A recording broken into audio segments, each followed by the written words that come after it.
Hello बच्चों, let's read the question. So the question here says that the bonds found in the DNA molecule include hydrogen bonds, glycosidic bond, phosphodiester bond. Choose the correct answer from the options which are given below. So यहाँ पे हमारे पास जो इस question का की concept है वो है structure of DNA. So structure of DNA के अंदर हम कुछ जो इम्पॉर्टेंट पॉइंट्स है वो पहले देखते हैं.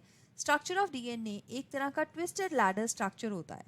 तो यहाँ पे हम बात करेंगे बी डीएनए मॉडल की, जो सबसे ज़्यादा एक्सेप्टेड मॉडल है और इसका स्ट्रक्चर दिया था 1953 में James Watson and Francis Crick जो साइंटिस्ट है, तो इसको वॉटसन एंड क्रिक मॉडल बोला गया है.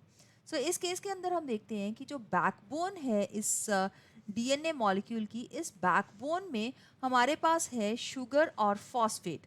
सो बैकबोन के अंदर शुगर और फॉस्फेट की बैकबोन बनी हुई है, जबकि बेसिस जो है दैट मीन्स जो नाइट्रोजन बेसिस है वो अंदर के साइड पे प्रोजेक्ट करते हैं.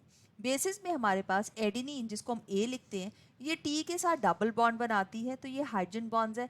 और सी के साथ ये 3 हाइड्रोजन बॉन्ड्स बनाती है. तो हाइड्रोजन बॉन्ड्स तो यहाँ पे हैं. अब हम कंपोनेंट्स ऑफ डीएनए की जब बात करते हैं तो सबसे पहले हमारे पास जो शुगर मॉलिक्यूल है that is deoxy ribo sugar, ये अटैच करती है नाइट्रोजन बेस के साथ.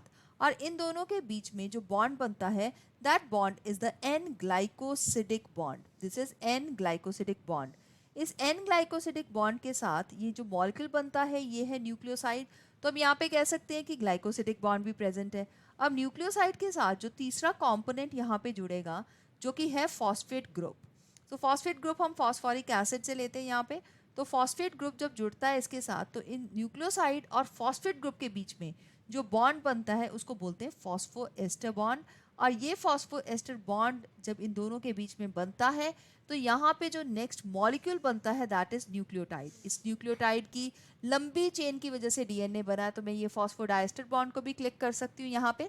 सो यहाँ पे मैं कह सकती हूँ कि डी ऑप्शन जो इस क्वेश्चन की है ये बिल्कुल सही आंसर है इस क्वेश्चन के लिए. Let's mark option D as the correct answer for this question. I hope you have understood it well. All the best. Thank you.